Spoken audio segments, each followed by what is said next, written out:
السلام عليكم ورحمة الله وبركاته. الحمد لله رب العالمين والصلاة والسلام على رسولنا محمد وعلى آله وصحبه أجمعين. எல்லாம் வல்ல அல்லாஹ்வின் நல்லடியார்களே, சஹாபாக்களில் ஆரம்ப காலகட்டத்தில் நபிகள் நாயகம் ஸல்லல்லாஹு அலைஹி வஸல்லம் அவர்களை ஈமான் கொண்டு பல்வேறு நோவினைகளை சந்தித்த சஹாபாக்களுக்கு மற்றவர்களை விட தனிச்சிறப்புகள் இருக்கின்றது. அப்படிப்பட்ட நபி தோழர்களில் ஒருவர் தான் அபூ தர் அல்-கிஃபாரி ரலியல்லாஹு அன்ஹு அவர்கள். இவர்கள் மக்காவிற்கு வெளியில் இருக்கக்கூடிய ஒரு கிராமத்தை சார்ந்த ஒரு கிராமவாசி. அவர்கள் ரசூலுல்லாஹி ஸல்லல்லாஹு அலைஹி வஸல்லம் அவர்களை பற்றிய தகவலை கேள்விப்படுகிறார்கள். மக்காவில் பிரச்சனை ஏற்படுகிறது. முஹம்மது நபி ஸல்லல்லாஹு அலைஹி வஸல்லம் அவர்கள் மக்களிடத்திலே சில விஷயங்களை சொல்கிறார்கள், அதை மக்கள் எதிர்க்கின்றார்கள் என்ற தகவல் அபூ தர் அல்-கிஃபாரி ரலியல்லாஹு அன்ஹு அவர்களுக்கு கிடைக்கின்றது. அவர்கள் தன்னுடைய சகோதரனை அனுப்பி, நீங்கள் மக்காவிற்கு சென்று இந்த மனிதர் என்ன பேசுகிறார் என்பதை பார்த்துவிட்டு வாருங்கள் என்று அனுப்பி வைக்கின்றார்.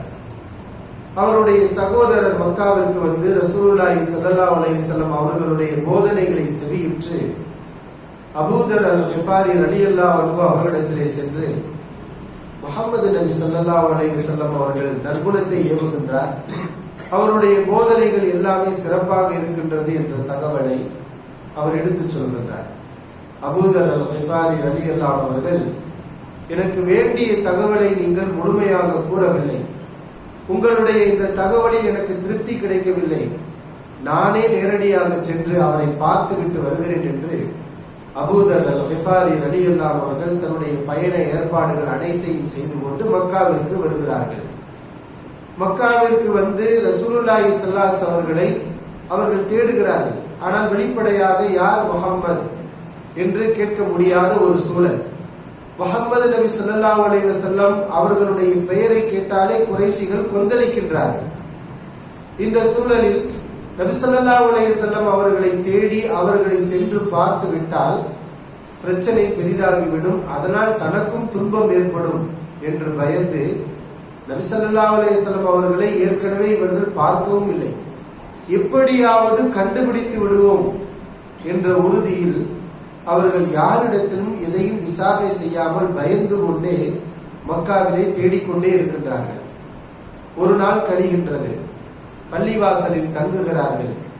அலி இப்னு அபீ தாலிப், சிறுவராக இருந்த அலி ரலியல்லாஹு அவர்கள் அவரை பார்த்து, இவர் வெளியூர் வாசியாக தெரிகின்றார், என்ன இவருக்கு நாம் அடைக்கலம் கொடுத்து அவரை கவனித்துக் கொள்வோம் என்று தன்னுடைய வீட்டுக்கு அவரை அழைத்து செல்கிறார்கள்.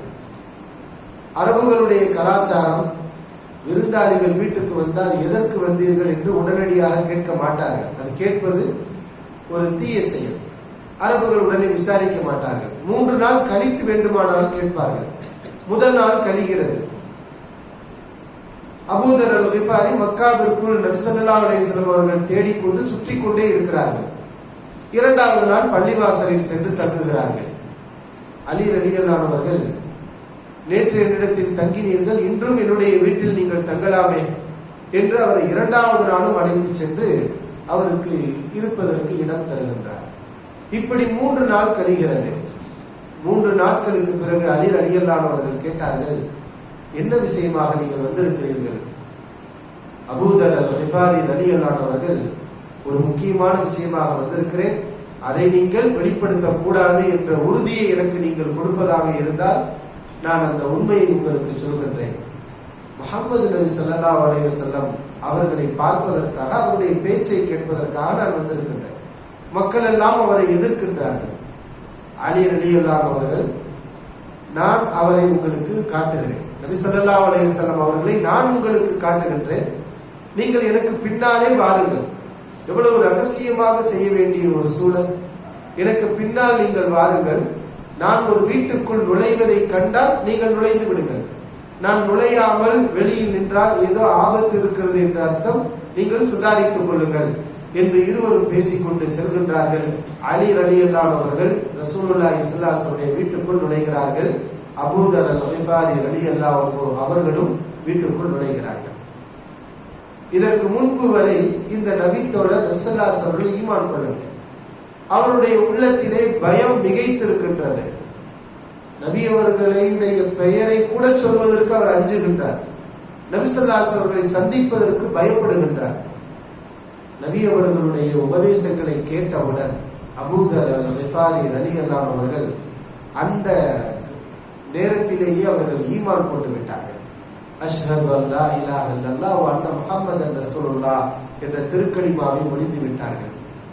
உடனே அப்பொழுதே அந்த சபையிலேயே ரசூலுல்லாஹி ஸல்லல்லாஹு அலைஹி அவர்களிடத்திலே சொன்னார்கள், அல்லாஹ்வின் தூதர் அவர்களே, இந்த கலிமாவை நான் பகிரங்கப்படுத்தாமல் விடமாட்டேன் என்று சொல்லி வெளியே சென்று மக்காவில் குறைஷிகளுக்கு முன்னால் லா இலாஹ இல்லல்லாஹ் முஹம்மது ரசூலுல்லாஹ் என்ற கலிமாவை பகிரங்கமாக சொல்கிறார்கள்.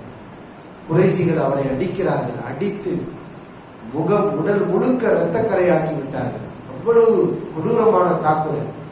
அப்பாஸ் ரலியல்லாஹு அவர்கள் விரைந்து வந்து அவர்களை தடுத்து, கிஃபார் குலத்தாரை பற்றி நீங்கள் அறிவீர்களா?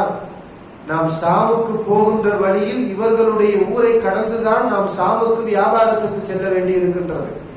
இவரை நாம் அடித்து கொலை செய்து விட்டால் நீ அடுத்து அந்த ஊரை கடந்து நாம் பயணம் பண்ண முடியாது என்று சொல்லி அவரை காப்பாற்றினார் என்ற தகவலை நாம் பார்க்கின்றோம். நபி ஸல்லல்லாஹு அலைஹி வஸல்லம் அவர்களை சந்திப்பதற்கு பயந்தவர் இந்த ஈமான் அவருடைய உள்ளத்தில் வந்தவுடன் அதை குறைஷிகளுக்கு மத்தியில் வெளிப்படுத்தி மிகப்பெரிய ஒரு தியாகத்தை செய்த ஒரு சிறந்த நபித்தோழர் தான் அபூதர் அல்-கிஃபாரி ரலியல்லாஹு அவர்கள். இதற்கு பிறகும் அவர்கள் இந்த உலகத்திலே பற்றற்றவர்களாகவும் உண்மை பேசக்கூடியவர்களாகவும் சிறந்த ஒரு ஈமானுள்ள நபித்தோழராக வாழ்ந்தவர்கள் மரணித்தார்கள். அல்லாஹ் ரப்பல் ஆலமீன் அவர்களை பொருந்திக் கொள்வானாக. வாஹிரு தஅவானா அல்ஹம்துலில்லாஹி.